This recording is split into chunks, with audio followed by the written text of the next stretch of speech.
Anyone could see it from orbit. Once the land was green and full of life. Now it was gray, cracked, and covered with strange black dust. The dust was the infection, something that moved like smoke, spread like fire, and killed like a silent storm. No alien civilization wanted to go near it. The infection floated through the air like a living shadow. It turned trees into stone. It melted metal. It made the ground break apart.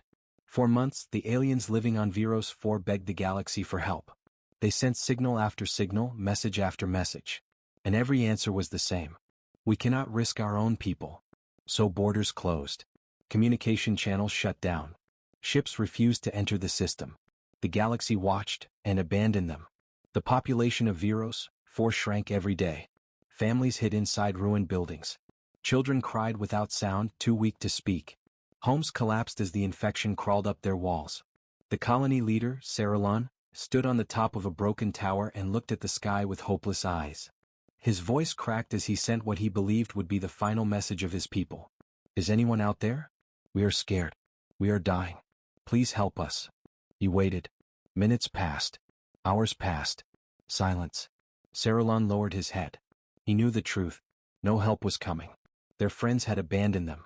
Their allies had abandoned them. Their own cousins from nearby systems closed their doors. He whispered to himself, "We are alone." But then, something blinked in the sky. A soft, golden light. Not large like a warship. Not sharp like a patrol cruiser. Small, simple, bright. The alien survivors looked up. Some cried out in fear. Some cried out in hope. What is it? Another ship leaving us? Or something worse? The object grew larger as it came closer, descending through the clouds. The infected air swirled around it, but the small ship kept moving, steady and calm. A symbol appeared on the ship's hull. Blue and white. Clean. Peaceful. The humans. A whisper spread across the ruined colony. Humans? They came here? Why would they risk their lives for us? This cannot be real. The ship touched the ground near the old landing platform. Its metal surface steamed as the infection tried to crawl across it. But shields pushed the infection away like invisible walls. The ship doors opened. A small group of humans walked out. No heavy armor, no weapons, no soldiers. Just simple, sturdy suits and bright lights on their shoulders. One human woman stepped forward, holding a white medical case. Saralon stared in disbelief. "You came here?" he asked. The human leader nodded. "We heard your distress call. But, the infection. It will kill you too." "We know," the woman replied softly. "But no one deserves to die alone." Her voice was calm, gentle, and full of something the galaxy had forgotten a long time ago. Compassion. Behind her, the human team unloaded boxes. Food, clean water, medical kits, oxygen masks, emergency shelters. They did not hesitate. They did not show fear. They moved with purpose like they had done this many times before. The aliens watched with wide eyes. Every other species had run. Every other species had protected themselves first. Every other species said helping Veros 4 was a waste of resources. But humans? They walked straight into danger. Saralon felt tears burn his eyes. "Why would your people help us? What do you want in return?" The human woman shook her head. "Nothing. Your lives matter. That's enough reason." Around them, the wind grew stronger. The infection roared like an angry storm, swirling across the sky. The ground cracked. Buildings shook. The living shadow pushed closer, watching the humans like a predator staring at new prey. The aliens saw it too. "What is that thing?" one whispered. "What made it? Why did everyone else run from it?" The human team ignored the fear around them. They set up medical tents. They treated wounded aliens. They fixed breathing units. They gave children clean blankets and warm meals. They worked through the night without sleep. But the aliens kept asking themselves the same questions. Why did the rest of the galaxy abandon us? What truth were they hiding? What secret did they know that the humans did not? Or worse, did the humans know the secret, but came anyway? Saralon stood near the humans as they worked. He sensed something shifting in the air, a deep, hidden danger, something far bigger than the infection itself. The hook tightened. Did humanity make a mistake by coming here? Was there something waiting for them? Something alive underneath the black dust? Something powerful enough to scare the entire galaxy? As the night grew darker, the infection began to move. Not like a sickness, but like a living creature waking up. And humanity was standing right in its path. The human team continued working through the night. Their lights broke the darkness, their hands moved fast, and their supplies brought hope back to a dying world. But even as the aliens felt safer, fear slowly returned. Something was wrong with the infection. It did not behave like any disease humans had studied before. It was too fast, too organized, too silent. It did not spread randomly. It spread like it was thinking. Human scientists noticed it first. Dr. Maya, the leader of the human medical team, stood near the edge of the safe zone. She watched the black dust move across the ground in slow waves, like it was searching for something. She whispered, "This is not natural." Her assistant, Tom, scanned the area with a handheld device. The screen flickered with warning signs. "Radiation levels are changing," he said. "And the ground temperature is rising." "Rising? At night?" Maya frowned. Tom nodded nervously. "It's like something underground is heating up." Behind them, Cerulon and several alien survivors watched silently. Their faces were pale with fear. They already knew that something beneath their world was alive. They just never spoke of it. Fear begins to spread. Inside the alien shelters, whispers filled the air. "The humans don't know the truth. They think this is just a disease. What will happen when they discover what lies below?" Parents held their children close. Elders stared at the sky as if expecting something to appear. A strange tension moved through the colony, heavier than the infection itself. The humans noticed. Maya approached Cerulon. "Your people look terrified. More than I expected. Tell me the truth. What happened before we arrived?" Cerulon hesitated. His hands shook. He looked at the ground before speaking. "It started months ago. The infection did not simply appear, it arrived. A meteor crashed near our valley. When our teams went to investigate, we found no rock, only this living dust." Maya's eyes widened. "A meteor carrying life?" "Yes," Cerulon whispered, "but that was only the beginning." He continued with a shaking voice. "The dust grew. It moved on its own. It spread even before the wind touched it. Then, it swallowed our machines. It broke through our buildings. It made large tunnels underground. We tried to burn it, freeze it, shock it with energy. Nothing worked." Maya listened in silence. "What about the galaxy?" she asked. "Why did they all run?" Cerulon's voice dropped. "Because the infection talked." Maya froze. "Talked?" Cerulon nodded. "Through vibrations. Through our scanners. Through our dreams. It whispered one thing to every species that studied it." He swallowed hard before saying the words. "Leave, or be consumed." The galaxy's secret fear. When news spread across the galaxy, panic followed. Entire star systems banned travel near Viros 4. Scientists refused to study samples. Military forces pulled their ships away. They believed the infection was not a sickness, but an invading life form. Something that could grow. Something that could think. Something that could conquer. Most species made the same choice. Save ourselves. Let Viros 4 die. But humans were different. The humans read the same warnings. They saw the same data. They heard the same fear. Yet they still came. The aliens could not understand why. But Maya knew the truth. Humans had faced many horrors on their own world. Pandemics, plagues, radiation zones, strange diseases, humanity survived them all. Their instinct was not to run from danger, but to study it, fight it, and protect others from it. Maya felt a cold fear building in her stomach. If the infection was intelligent, what was it planning? The infection begins to change. The next morning, the humans prepared a field laboratory. Protective domes were activated, scanners were placed in a circle, and drones flew over the infected areas. Tom pointed at the screens. "Maya, look at this." The dust was moving, but not randomly. The patterns looked almost like writing. Or signals. "It's communicating," Maya muttered. "But with who?" Suddenly the scanners beeped loudly. The ground trembled. A shockwave rolled through the air. Aliens screamed and ran for cover. Human soldiers raised their shields.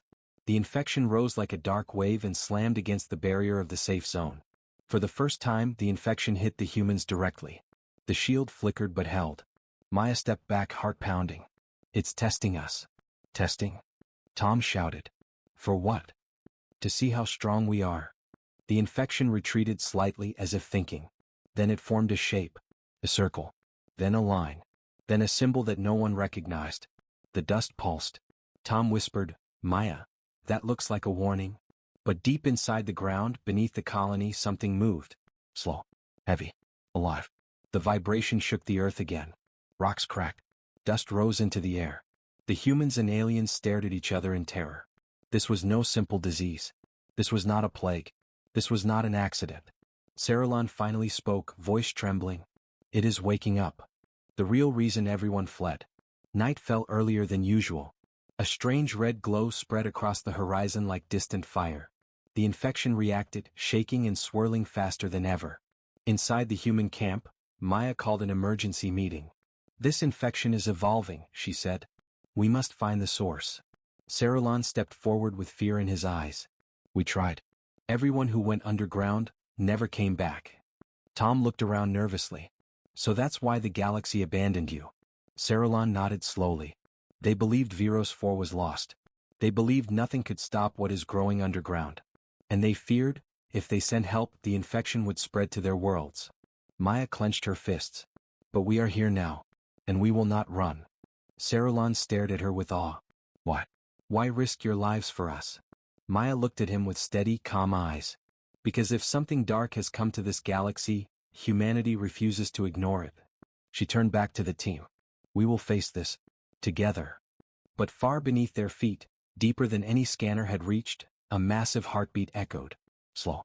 Powerful. Awakening. Something ancient was rising. And humanity was standing directly above it. The day began with a sharp, trembling sound that moved under everyone's feet. It was not an earthquake. It was something deeper, something alive. The aliens woke in fear, and even the humans felt a cold chill spreading through the air. Still, the humans refused to leave.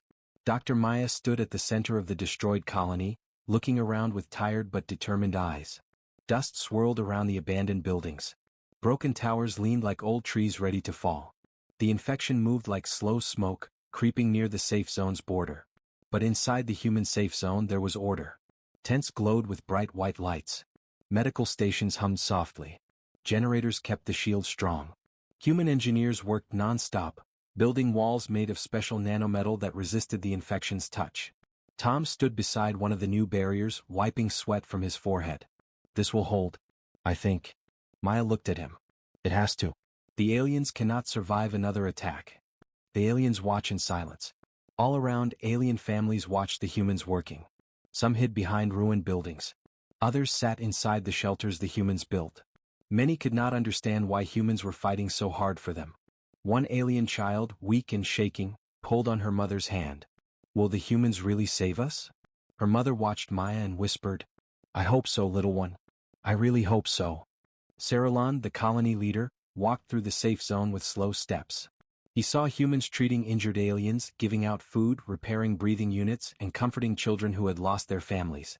He had lived through wars, famine, and disasters, but he had never seen kindness like this. He approached Maya cautiously. Your people do not act like the others. Most species in the galaxy help only when they gain something. But you work like you owe us a debt. Maya smiled faintly. We don't help because we get something. We help because someone needs us. Saralon lowered his head. You are different, frighteningly different. Building hope in a dying world. By midday the safe zone was larger. Humans built water purifiers, oxygen collectors, and small greenhouses for food. They distributed warm blankets, fresh clothes, and medicine to every alien in need. For the first time in months, the colony's survivors felt a little hope. But hope could not hide the strange feeling in the air. The infection was watching. Human drones flew above the infected ground, scanning for movement. On Maya's small screen, strange shapes twisted under the surface. You see that? Tom said quietly. It looks like tunnels, Maya answered. Living tunnels. The tunnels were spreading, branching like roots, growing deeper into the planet. Maya felt the fear rise in her chest again. Whatever this infection was, it was not simply alive. It was building something. Around the safe zone, tall towers of shimmering blue light were activated. They created a force field, thin but powerful, that pushed the infection back and gave the humans the space they needed. Alien eyes widened with amazement. You brought all this equipment from your world? Someone asked. Tom grinned tiredly. This is our basic emergency kit. The aliens exchanged shocked glances. Basic? If this was basic, what did human advanced technology look like? Fear returns as night approaches. As the sun began to set, shadows stretched across the broken colony. The infection seemed to wake when the light dimmed. It crawled along the ground faster, like it was hungry now. Human soldiers walked the perimeter, their suits glowing in the dark. Their weapons were set to non-lethal modes because they still didn't understand what they were fighting. Saralon watched the infection swirl like black mist beneath the fading sunlight. "It grows stronger every night," he whispered. Maya nodded. "We noticed. It reacts to darkness. Almost like..." Tom interrupted from behind them. "Maya. New readings." She rushed to the scanning station where bright red warnings flashed on the screen. "The tunnels are expanding faster," Tom said. "Whatever is underground, it's moving." The aliens nearby froze. Saralon's voice trembled. "Moving? That means it's alive."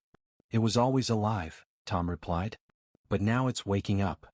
Maya stared at the screen, stunned. "What is it trying to reach?" Tom swallowed. "Us? The colony? Or maybe..." He hesitated. "Maybe the infection wants the humans." The idea sent a chill through the alien survivors. Why would a creature that came from a meteor care about humans? Unless it recognized them. The infection sends a message. An alarm suddenly echoed through the camp. "Barrier breach. North side." Human soldiers ran to the northern shield just as the infection slammed into it like a giant wave. The shield flickered, buzzing with energy. The infection shifted its shape, forming symbols again. A circle. A line. A long curve. Maya's heart dropped. "It's sending another message." Tom watched the pattern. "It's repeating the same symbol we saw before." "What does it mean?" Saralon asked. Maya's voice became barely a whisper. "It means, prepare." The infection pulsed angrily and slammed the shield again. Again. Again. The aliens stepped back in fear. Even human soldiers tightened their grip on their weapons. Then the infection stopped attacking and slowly retreated. But it did not disappear. It waited. Like a predator choosing the right moment to strike. Something huge begins to wake. The ground shuddered again, harder this time. Dust fell from broken towers. Cracks spread across the soil like lightning. Everyone froze. Then a deep, echoing sound rose from beneath the world.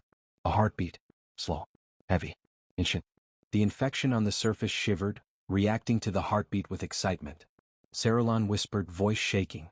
"Long ago, our prophets warned that something slept inside our planet. We never believed them." Maya stared at the trembling ground. "It's not just waking," she said. "It's coming to the surface." And the terrifying part was, humanity was the only force standing between the aliens and whatever ancient monster was about to rise. Night fell fast on Viros 4, faster than any normal night. It was almost as if the sky itself wanted to hide what was coming. The stars faded behind thick clouds, and a strange red glow spread across the horizon like distant burning fire. Inside the human safe zone, lights flickered nervously. The shield walls hummed louder than usual, reacting to some unseen pressure. The aliens gathered close together, whispering in fear. Dr. Maya stood at the center of the camp, staring at her scanner. Every second the readings grew worse. "It's moving again," she said softly. Tom leaned over her shoulder, watching the screen tremble with red waves. "The tunnels, they're expanding faster than before. Something underground is pushing them outward." He looked up with fear in his eyes. Like a creature stretching its limbs. "The aliens know something." Saralon approached the humans slowly. His face showed fear, guilt, and shame all at once. "There is something I must tell you," he whispered. Maya turned to him. "Tell us everything. We need to understand what we're facing." Saralon swallowed hard. "Long ago, our ancestors wrote of a being that fell from the sky, before our colony even existed. They said it was a sleeping force buried deep beneath the planet. A creature of shadow and hunger." Tom frowned. "Why didn't you warn the galaxy?" Saralon looked down. "Because no one believed the old records. And when the infection arrived months ago, we realized the stories were true." Maya's voice tightened.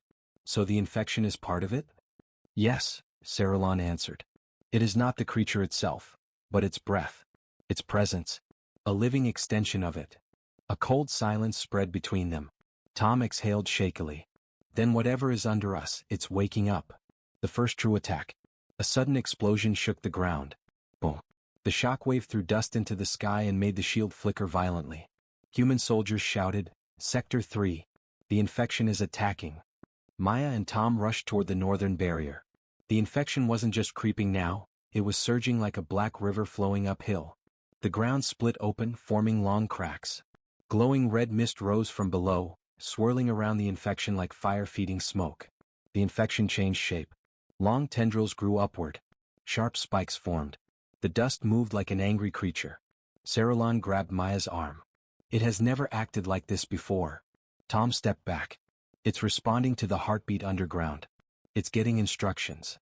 The infection slammed into the shield. What? Twice. A third time. Each impact made the energy barrier flash dangerously. Shields at 60%.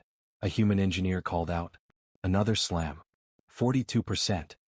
Saralon's people screamed and ran for cover. The infection pulled back, then shot forward like a wave breaking through a dam. Crack. The shield wall splintered. Half of it flickered and died. Breach!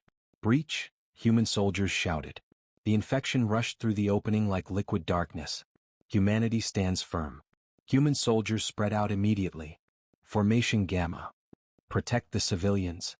Hold the line. Blue shields ignited on the humans' arms. Energy barriers pushed forward like glowing walls. The infection crashed against the human line. It hissed, cracked, and twisted like burning metal. The humans didn't break. Saralon watched in awe. No other species in the galaxy would stand and fight an unknown creature with such calm determination. One human soldier shouted over the roar, "We have pressure on the left flank." Another yelled, "Reinforce with drones." Small flying drones sped toward the breach, firing beams of harmless but powerful energy.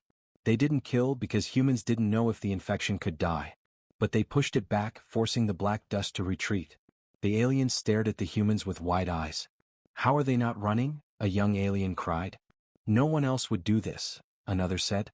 But humans weren't fighting because they were fearless. They were fighting because someone needed them. The infection speaks. Just when the humans began stabilizing the breach, everything went silent. The infection froze in place. The tendrils retracted. The dust clouds became still. Tom whispered, "What is it doing now?" A low vibration rolled across the ground, like a massive drumbeat. Then another. Then a third. The black dust rose slowly into the air and formed a shape. Not random symbols. Not simple warnings. A face. A twisted, shifting shadow face, made from dust and glowing red cracks. It had no eyes, no mouth, yet somehow it stared at everyone. Every alien dropped to their knees in terror. Saralon gasped, "That is the ancient voice, the one that haunted our dreams." Maya stepped forward despite her fear. "What do you want from these people?" The dust face shifted. For the first time, the infection formed words. Not perfect, not complete, but clear enough. Leave, or be broken. Every human understood the meaning immediately. It wasn't a warning anymore. It was a threat. The ground breaks open. Before Maya could respond, the ground under the breach collapsed. The soil fell inward like a giant hole opening into darkness. A massive breath of hot air rushed out. The infection danced with excitement. Tom shouted, "Something down there is breathing." The hole glowed red. Rocks melted around the edges. A deep rumbling filled the sky, shaking everything. Saralon grabbed Maya's arm in panic. "It is rising. The Ancient One is rising." Human soldiers stepped back, weapons ready. But nothing could have prepared them for what came next. A gigantic shadow moved inside the hole. A limb. A claw. An enormous mass of living darkness. The infection poured down into the hole, merging with whatever was climbing out. The world trembled harder. Aliens cried. Even seasoned human soldiers took cautious steps backward. Maya whispered, horror filling her voice. "It's not just a creature." Tom nodded slowly. "It's a hive mind." And it was coming to the surface. The infection did not slow down. It did not weaken. It only became smarter. By the time the human team realized this, they were already deep inside the alien colony's shelters, surrounded by thousands of sick civilians. Escape was now impossible. If they ran, they would carry the disease across the colony. If they stayed, they might never leave again. But the humans did not panic. Instead, they worked faster. They worked harder. They worked like time itself was chasing them. Doctors, engineers, analysts, every human on board the rescue ship pushed themselves past their limits. They slept in short shifts. They ate while walking. They talked to each other with tired, hoarse voices. But not a single one said, "We should leave." Not even once. But something strange began happening. The infected aliens were changing, slowly, subtly. Their bodies reacted differently when humans treated them. Something in the human medicine, something in the way humans stabilized their vital signs, was weakening the infection. It wasn't a cure, but it was a clue. And clues were all humans needed. The alien scientists watched all this with disbelief. They had seen their own people fail. They had watched their allied species run away. They had given up hope long ago. But the humans, these strange, fragile beings, refused to give up. One elderly alien doctor whispered, Why do they fight so hard? They do not know us." Another replied, "They are not fighting for us. They are fighting because it is right." Then the unexpected truth surfaced. Inside one of the ruined laboratories, the humans found a data core hidden under collapsed metal. It was glowing faintly, still alive. Dr. Mara plugged it into her handheld scanner. The screen flickered, then filled with symbols neither human nor alien recognized at first. But slowly, painfully, the translation software decoded it. What appeared on the screen made Dr. Mara freeze. A tall figure in the recording spoke calmly. "The infection will rise again. It was never meant to be stopped. It was meant to judge." A second figure stepped forward, voice cold. "The weak will die. The strong will evolve. This is the purpose." Then the final line appeared. "If any species tries to interfere, destroy them first." The recording ended. The humans stared at each other. This was no natural disease. No accident. No disaster. This infection was created. And the species that created it was still out there. The aliens were terrified. If the creators learned that humans were interfering, if they discovered humans were saving the colony, they returned. There would be war. A war the colony would not survive. A war Earth might not survive. One alien commander trembled as he spoke. "You must leave. If they find you here, they will attack you. They will attack Earth. Do not stay. We cannot risk your world for ours." His voice cracked with guilt. But the humans did not move. They did not power up their engines. They did not even turn toward their ship. Instead, Captain Hale stepped forward, voice steady. "We heard your call for help. We came. We will not run now." The alien commander shouted. "Do you understand who made this infection? Do you know what they do to species who challenge them?" Captain Hale answered softly. "No one deserves to die alone. Not even in front of monsters." A silence fell across the colony. The aliens stared at the humans with wide, stunned eyes. No species had ever spoken such words. No species had ever stayed this long. No species had ever chosen compassion over safety. In that moment, every surviving alien realized something. Humanity was not here because they were brave. Humanity was not here because they were strong.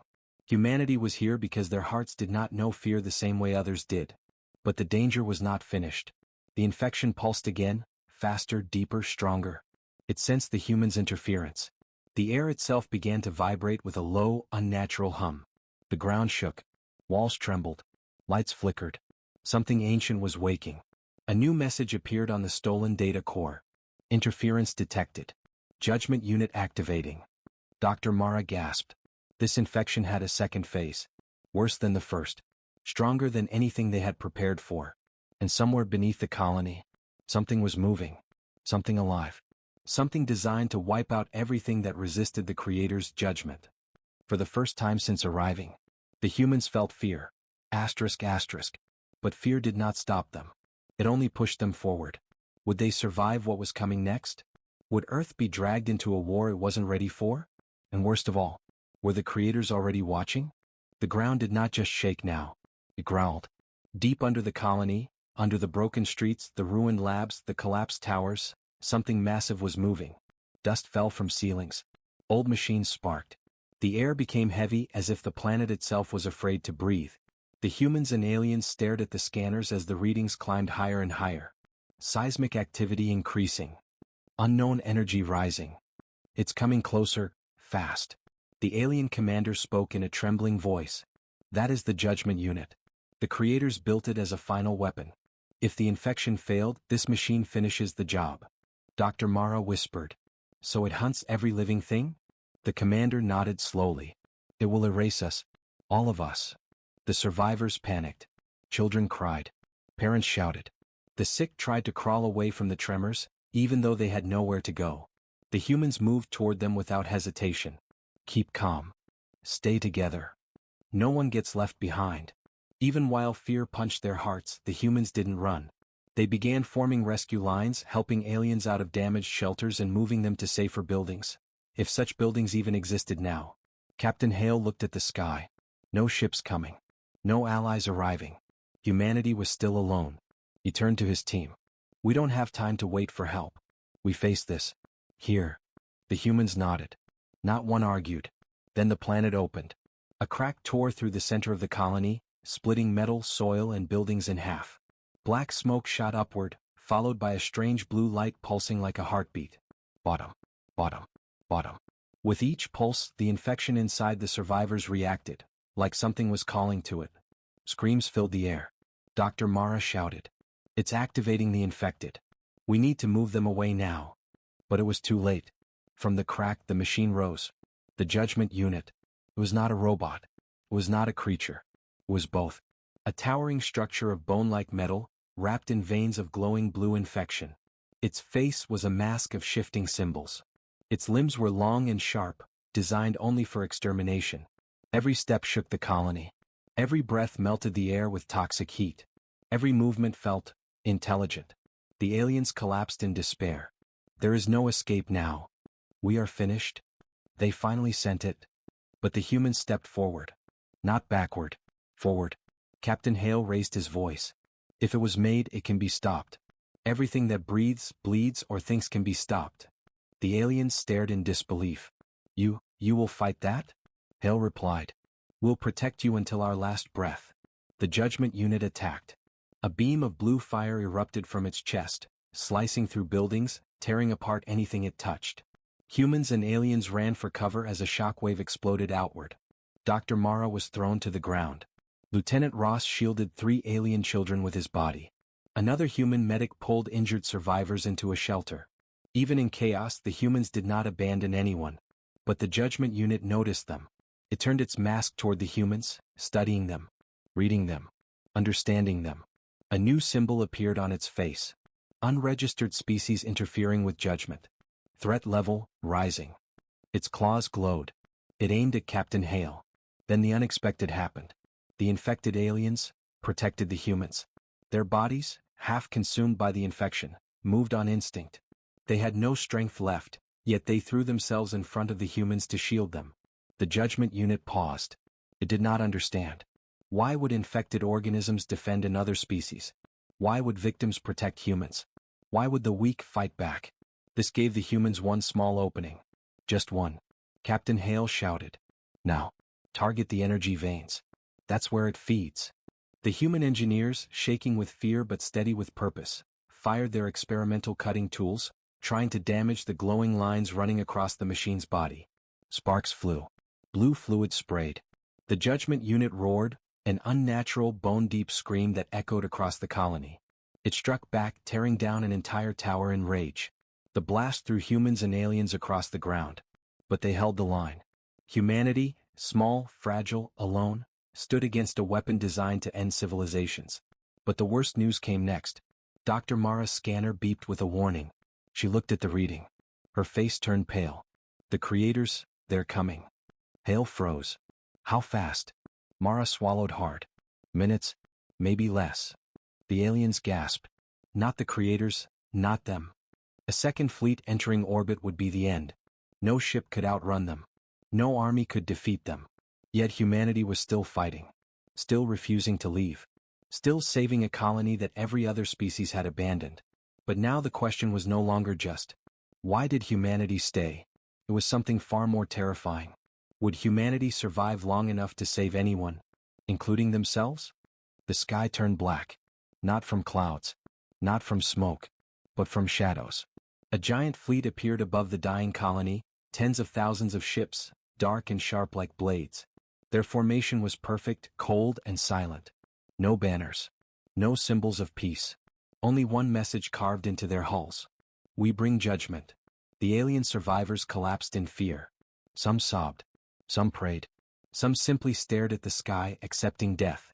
Because everyone in the galaxy knew this fleet. These were the creators of the infection. These were the architects of extinction. These were the ones every species feared.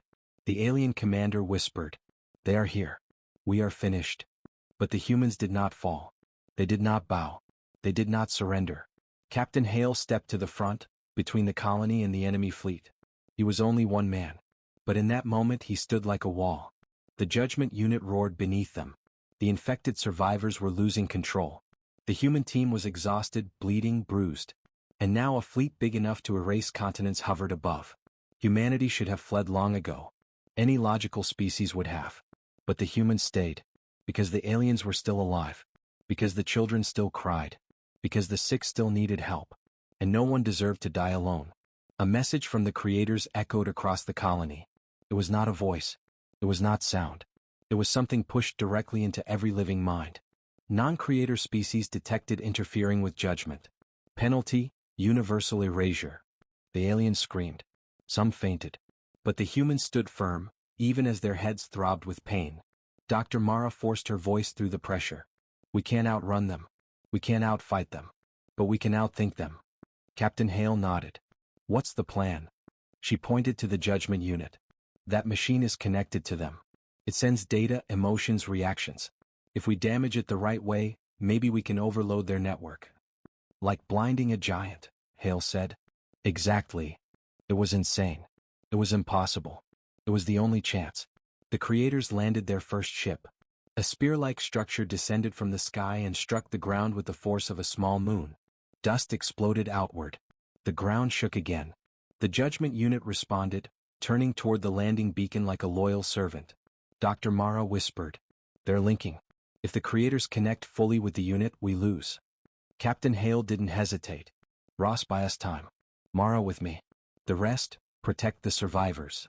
The humans split into teams and ran. The aliens watched with disbelief. You are still fighting? Even now? Ross looked back at them with a tired smile. We came to help. We won't stop halfway. The battle began. The judgment unit charged at the humans with terrifying speed. Its claws sliced through the ground, sending chunks of stone flying. Captain Hale dodged under its swing, sliding across the dust, firing a plasma cutter into a glowing vein. The machine shrieked. Blue liquid spilled. Ross and two engineers placed explosive charges around the crack in the ground, hoping to collapse the machine's energy conduits. Dr. Mara climbed onto a broken pillar and connected her scanner to a damaged panel on the unit's leg, desperately searching for overload points. The machine reacted instantly. It fired a beam at her. Ross pushed her out of the way. The blast hit him. He flew across the ground, armor cracking. But he still got up, shaking, coughing, but alive. Because humans did not fall easily. In orbit, the creators grew impatient. A new message hit every mind. Final cycle, 60 seconds to full activation. Dr. Mara screamed. We're running out of time. Captain Hale yelled. Keep pushing. Hit everything that glows. The judgment unit swung its arm, throwing Hale against the rubble. His vision blurred, blood dripping down his forehead. But he stood again. Weak, shaking but standing. Come on, he whispered. Come on. He ran straight at the machine, a lone weapon raised. The unit lifted its massive limb to crush him. And then something impossible happened. The infected aliens, the ones barely alive, barely conscious, rose as one. Their bodies glowed with unstable blue light. They moved like they were being pulled by a single will. But it wasn't the infection's will. It was theirs. For the first time they resisted. For the first time they chose their own path. They grabbed the judgment unit's limbs. They pulled. They screamed in pain. But they held it still. The machine struggled with shocking force, but the infected did not let go. Captain Hale saw his chance. Mara. Now. Dr. Mara triggered the overload. All the human charges, scanners, and tools activated at once, focusing on the glowing veins of the machine. A massive shockwave erupted. The judgment unit screamed as its entire body lit up, blue veins turning white-hot. Up in orbit, the creators felt the overload instantly. Their fleet flickered. Their network destabilized. Their shared consciousness fractured. For the first time in thousands of years, the creators felt fear. Their message changed. Interference, unexpected, retreat recommended. But it was too late. The judgment unit exploded in a flash of white and blue light. A shockwave rolled across the colony, knocking everyone off their feet, but this time it wasn't death. It was victory. The creators' fleet panicked. Their formation broke. Ships turned violently. Some jumped to faster-than-light escape immediately. They fled. Not out of mercy. Not out of strategy. But out of fear. Fear of humanity. Silence settled across the colony. Dust floated down like snow. Machines flickered weakly. The survivors, humans and aliens, slowly lifted their heads. The machine was gone. The infection's control was broken. The creators had run. The humans had won. Not with stronger weapons, but with stronger hearts. The alien commander approached Captain Hale. He couldn't find words. His voice shook. You saved us.